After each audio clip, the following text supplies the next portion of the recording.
베드로전서 4장 1절부터 6절 말씀을 가지고 제자의 삶이라는 제목으로 생각하도록 하겠습니다. 제가 지난 주간에 부산을 가서 5일 동안 집회를 하고 그리고 돌아왔습니다.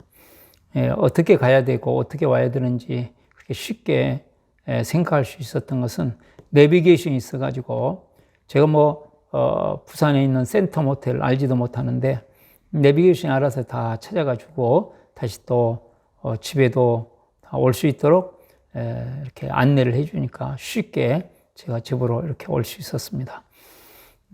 이게 작은 부분에서 내비게이션 어느 때는 좀 혼란을 일으키기도 하고 그렇지만 대체로 큰 부분에서는 사람이 만들어 놓은 내비게이션도 우리가 어느 길을 가는데 큰 도움이 되듯이 우리가 인생에 대해서 잘 알지 못하죠. 그런데 하나님께서 인생을 어떻게 사는 것이 가장 지혜로운 삶이고 성공적인 삶인가에 대해서 성경을 통해서 우리에게 말씀해 주셨습니다. 그래서 성경의 인도하심을 따라 우리가 성령님의 인도하심을 받고 성경의 그 뜻을 따라 살다 보면 우리의 인생이 다른 사람들이 보기에 화려하고 대단하지만 승리하는 삶을 살 수 있고 참 영광스러운 삶을 살 수 있다 이렇게 생각이 됩니다. 그래서 온 성도님들이 성경의 말씀 안에서 성령님의 인도하심을 받아서 승리하시고 복된 삶을 사실 수 있기를 바랍니다. 오늘 말씀의 제목은 제자의 삶은 하나님 뜻대로의 삶이다 하는 것이 되겠습니다. 이 땅에서 가장 복된 삶은 무슨 삶이냐? 그는 예수 제자의 삶입니다. 예수 그리스도를 따르는 삶입니다. 예수 그리스도를 본받는 삶입니다. 이것을 다른 말로 하면 하나님 뜻대로의 삶이다. 그렇게 말씀하고 있습니다. 그럼 하나님의 뜻대로의 삶과 반대되는 삶은 뭐냐? 이 세상과 똑같은 삶 또는 자기 욕망대로 사는 삶. 이것이 오늘 베드로전서 4장 1절부터 6절을 통해서 우리에게 전체적으로 말씀해 주시고 있는 하나님의 뜻입니다. 그래서 참으로 우리가 예수 제자의 삶을 이 세상에서 살아가야 되는데 이 세상에서 하나님의 뜻대로 제자의 삶을 살기 위해서는 하나님의 뜻을 제대로 알아야 되고 하나님의 뜻을 알 뿐만 아니라 그것을 훈련하고 그 하나님의 뜻대로 삶을 살아내는 자가 되어야 되겠다 하는 말씀이 되겠습니다. 그러면 우리가 하나님의 뜻을 어떻게 정말 제대로 알고 그 하나님의 뜻을 따라서 제자의 삶을 살아갈 수 있을까? 세 가지로 생각해 보도록 하겠습니다. 첫 번째는 세상 사람과는 다른 마음으로 삽니다. 세상 사람들과 똑같은 마음으로 사는 게 아니라 마음이 달라야 된다. 그 세상 사람들과 다른 마음이 무엇이냐 하는 것이 4장 1절부터 2절에 나와 있습니다. 그리스도께서 이미 육체의 고난을 받으셨으니 너희도 같은 마음으로 갑옷을 삼으라. 그리스도와 같은 마음으로 우리의 마음을 갑옷을 삼고 같은 마음을 품고 살아라 하는 말씀이 되겠습니다. 그것의 가장 중요한 의미는 육체의 고난, 육체의 아픔을 당하셨고 힘든 것을 당하셨고 손해를 봤다. 인간적인 손해를 봤다. 그럼에도 불구하고 그것이 하나님의 뜻이라고 그러면 실천하는 삶을 살았다 하는 것이 되겠습니다. 이렇게 살 때에 이는 육체의 고난을 받은 자는 죄를 그쳤습니다. 죄를 이기고 승리할 수 있다 하는 것이죠. 2절에 보시면 그 후로는 다시 사람의 정욕을 따라 살지 않고 하나님의 뜻을 따라 육체 남은 때를 살게 하려 함이라 그랬습니다. 우리로 하여금 우리가 예수님 믿은 이후로는 사람의 정욕대로 사람의 욕망대로 살게 하려는 것이 아니고 하나님의 뜻대로 살아서 남은 때를 멋있게 승리하며 살도록 하시려고 하신 것이다. 그래서 이걸 다른 말로 하면 세상 사람과는 다른 마음으로 사는 것이다 하는 것이군요. 그러면 여기서는 자기의 욕망이 아닌 하나님의 뜻 이렇게 말씀하고 있고 육체의 고난 이렇게 말씀합니다. 그러니까 예수님이 이 땅에 하나님의 영광을 버리고 이 땅에 오신 것 자체도 육체적인 고난이죠. 이 땅에서 섬김의 삶을 사신 것 육체적인 고난이죠. 십자가에 죽으신 것 육체적인 고난입니다. 결국은 이 모든 삶을 통해서 주시고자 하시는 것은 무엇이었습니까? 많은 사람들을 죄에서 예방시켜주고 억눌리고 아픔 가운데 있는 자들에게 치유와 회복을 주시려고 생명을 주고 풍성한 삶을 주시려고 예수님이 육체의 고난을 당하셨습니다.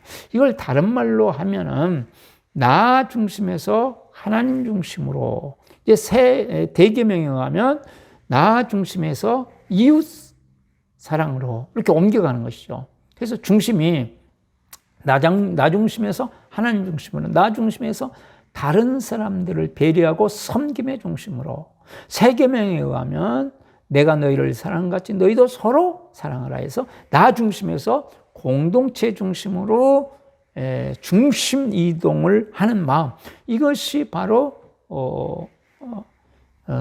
이 세상을 이길 수 있는 마음이고 예수 제자의 삶이고 하나님 뜻대로의 삶이다 하는 것이 되겠습니다. 제가 이제 부산에 가서 그 교회에 한 분에 대한 얘기를 들었어요. 이미 그분에 대한 얘기를 여러 번 들었고 그분이 제 세미나도 참석해서 그래서 잘 알고 있는 분인데 이분은 참 어려운 사람들, 힘든 사람들, 세상에서 버림받은 사람들, 알코올 중독자들, 정신적으로 문제가 심각한 사람들, 이런 사람들을 보통 섬깁니다. 그래서 결국 그들이 예수님을 믿고 인생이 회복되어지고 삶이 회복되어지고 영혼이 회복되어지도록 하는데 보통 어려운 것이 아닙니다. 정말 우리의 일반적인 생각을 뛰어넘어서 이렇게 섬기시는 분이에요. 이제 목사님이 그 말씀을 하시더라고요. 기도해 달라고 이렇게 올 때마다 꼭 또 이렇게 섬겨야 되나. 한 사람을 섬겨서 예수님 믿게 만들고 그 과정 속에 수많은 어려움을 당했는데 또 한 사람을 또 선택해서 섬기겠으니 도와주시라고 또 기도해 주세요. 그러고 오는데 그럴 때마다 아니 이제는 좀 쉴 때 됐는데 또 하나. 또 한 사람 끝나면 또 하고 또 한 사람 끝내서 세워놓고는 또 하고 계속 그렇게 살아가요. 그러니까 실제로 자기의 삶은 참 많은 부분에서 누리지 못하죠. 한 인생이 회복되는 기쁨. 그게 십자가의 마음 아니에요. 십자가의 사랑 아니에요. 그런 것을 보면서 인생을 살아가는 마음이 다릅니다. 내 욕망, 내 욕심, 막 이거 이루어주지 않습니까? 막 그게 아니고, 참 안타까운 그 한 사람이 세워지는 것을 보면서 행복을 느끼고, 그 사람들을 위해서 헌신하는 것 자체, 그럴 수 있다는 것이 내 인생의 삶의 의미다. 이렇게 살아가시는 모습 참 아름답고 우리 목회자들이 참 감동을 받고 머리가 숙여지는 그러한 이렇게 분이 계시다 하는 것을 이렇게 또 그 목사님을 통해 들을 때 또 새롭게 다가왔습니다. 두 번째로 세상 사람과는 다른 방법으로 삽니다. 이 세상 사람들과 똑같은 방법으로 경쟁에서 어떻게든 짓눌려서 이기고 하는 세상적인 방법으로 사는 것이 아니라 하나님의 방법으로 하나님께서 기뻐하시는 방법으로 섬김의 방법으로 그렇게 살아가는 거죠. 3절 보시면 너희가 음란과 정욕과 술 취함과 방탕과 향락과 무법한 우상 숭배를 하여 이방인의 뜻을 따라 행한 것은 지나간 때로 좋거든. 이방인의 뜻 그것이 이제 세상의 뜻이에요. 세상의 방법대로 그때 당시에는 우상 숭배를 하지 않으면 살아갈 수 없었던 때군요. 우상 숭배는 매우 중요한 삶의 방법이었습니다. 제가 어렸을 때만 해도 우상 숭배는 삶의 전 영역에 들어왔었습니다. 그러한 어려운 삶을 살았다. 자, 4절 보시면 이러므로 너희가 그들과 함께 그런 극한 방탕에 다름질하지 아니하는 것을 그들이 이상히 여겨 비방하나. 거기에다가 그대로 살지 않기 때문에 세상으로부터 비방을 받고 비난을 당하고 박해를 받습니다. 우리나라의 복음이 전파된 이후로 많은 사람들이 제사를 지내지 않는 것 때문에 얼마나 많은 박해를 받았습니까? 가문에서 쫓겨나기도 하고 심지어 죽기도 하고 그러면서도 이 생명의 길이기에 달려왔어요. 음란과 정욕 보통 돈이 생기고 어떤 권력이 생기면 사람들이 다 주죠. 술 취함과 방탕과 향락 함께 어울리면서 이런 것이 있어야 살아가는 거 아니냐. 당시에는 필수적인 삶의 방법이었습니다. 이것을 거부하면서 살아가는 것이 그리스도인의 삶이고 예수 제자의 삶이다. 우리가 지금도 일반적으로 남자답다, 뭐 대장부답다, 호탕하다 그러면 술도 쫙 마시고 그러면서 이렇게 살아가는 삶을 보통 이야기하지 않습니까? 그런데 참 예수 제자의 삶을 살려고 그러면 참 여러 가지로 꼭 그렇게 구질구질하게 살아야 되느냐 그러면서 많은 비난을 받죠. 그럼에도 불구하고 그것을 이기면서 살아갈 수 있어야 된다. 우리가 이 세상에 살면서는 지금 한국에는 이념이라고 하는 방법, 이게 지금 얼마나 강타하고 있는지 모릅니다. 삶의 방법이 이념입니다. 또 인맥, 또 지연, 학연 이런 것들로 되면서 이렇게 살아가죠. 그러나 하나님께서는 정말로 하나님의 방법으로 이렇게 하나님의 나라를 이루기를 원하시는 것입니다. 제가 이번에 집회를 하는 동안에 저를 차로 실어 이렇게 라이드해 주셨던 분이 계시는데 그분 말씀을 들으니까 그 목장은 주로 이렇게 암 환자들이 주로 모여있던 목장이더라고요. 목자님이 암에 이미 걸리셨었고 그걸 극복하셨고 그래서 많은 사람들이 다 암에 걸려가지고 이제 그 목장은 이렇게 암 환자들이 주로 오는데 지금까지 한 명도 죽지 않고 다 치료되고 회복됐대요. 좀 기적적인 역사죠. 그런데 그 지역 자체가 어려운 사람들이 이제 오는 지역이에요. 그래서 이제 경제가 회복되면 이제 다른 곳으로 이사 갑니다. 그래서 다 목장 식구들이 이사를 가면서 이제는 자기가 회복됐으니까 이제 섬겨야 되는데 섬기기 싫으니까 그냥 교회를 옮겨버린 거죠. 그런데 한 목장 식구가 참 꾸준히 이렇게 섬기고 있어요. 경제적으로는 얼마든지 좋은 곳으로 이사 갈 수 있는데도 이사 가지 않고 함께 기쁨으로 가족을 이루면서 거기서 살아가고 있더라고요. 한 공동체를 이루고 한 영적인 가족을 이루면서 거기서 하나님의 사명을 이루기 위해서 한 마음이 되어 살아가는 아름다운 공동체. 그러다 보니까 지금은 이제 남편이 또 폐암에 완전히 정리되었고 좀 어려운 상황인데 그런 어려운 상황이 오니까 이제 이 목자님 이미 그래도 경험이 있으니까 많은 경우도 함께 같이 눈물로 기도해주고 섬기고 그러면서 이제 또 하여간 지금까지는 한 명도 암으로 돌아가신 분이 없는 목장이기 때문에 하나님께서 치료해 주실 것에 대한 기대를 가지고 지금 계속 섬기고 있습니다. 자, 세상 사람들 오면 이제 재정도 됐으니까 좋은 곳으로 상당히 돈을 많이 벌었대요. 그러니까 그걸 가지고 다 이사 갈 수 있음에도 불구하고 함께 공동체를 이루고 함께 하나님의 뜻을 이루면서 살아가겠다고 그것을 희생하면서 살아가는 아름다운 모습. 자, 이 세상 사람들과는 완전히 다른 삶의 방법이죠. 자녀 교육도 또 일반적인 삶의 방법도 우리는 다른 방법, 하나님께서 기뻐하시는 방법, 기도하면서 정말 다 그게 그거지 뭐 그런 거지가 아니고 하나님의 뜻이 정말로 어디에 있는가를 찾는 하나님의 방법으로 살아가는 방법. 그래서 이제 우리는 보통 하나님께서 원하시는 곳에서 하나님께서 원하시는 일을 하나님께서 원하시는 방법으로 한다. 이렇게 저희는 늘 이야기하고 있죠. 세 번째로 세상 사람과는 다른 미래를 기대합니다. 그러면서 하나님께서 다른 미래를 이 땅에서도 주시고 영원토록 주실 것에 대한 것이 있습니다. 우리가 이 땅에 살면서 다른 마음을 가지고 세상 사람들과는 다른 방법으로 살았기 때문에 하나님께서 다른 미래를 주실 것에 대한 소망, 이게 이제 산 소망이죠. 이것이 있기 때문에 다른 마음을 가지고 다른 방법으로 삶을 살아갈 수 있는 그런 동기부여가 되는 것이고 힘이 되는 것이고 또 그렇게 할 수 있는 용기가 나는 것이지 않겠습니까? 5절, 6절 보시면 그들이 산 자와 죽은 자를 심판하기로 예비하신 이에게 사실대로 하리라. 사람은 죽으면 끝나버린다고 말하지만 죽음으로 끝나지 않고 산 자와 죽은 자를 반드시 심판하시는 그분 앞에 서게 돼 있다.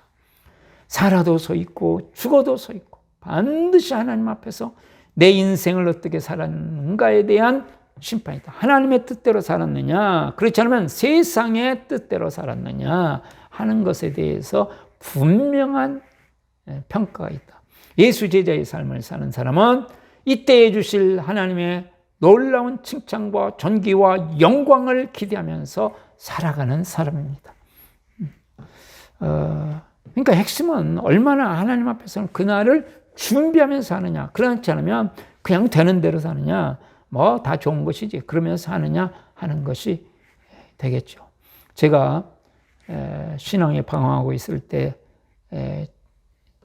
신앙을 회복할 수 있도록 도움을 줬던 것이 이제 순복음 또 신앙계라고 하는 잡지였어요. 거기는 이제 순복음 교단과 여의도 순복음 교회에서 나왔던 매월 한 권씩 나오는 신앙 잡지인데 거기에 나와 있는 간증을 통해서 많은 도움이 얻었습니다. 그리고 이제 조영기 목사님 설교로 한 2년 동안 많은 제가 은혜를 받았거든요. 그래서 지난 주간에 우리 조영기 목사님이 돌아가셨는데 제 마음이 참 뭔가 그래도 제가 신앙 쪽으로 이제 신앙 시작을 한 지 얼마 안 됐을 때 방황하고 있을 때 빛을 이렇게 줬던 분이기 때문에 그분이 가지고 있던 많은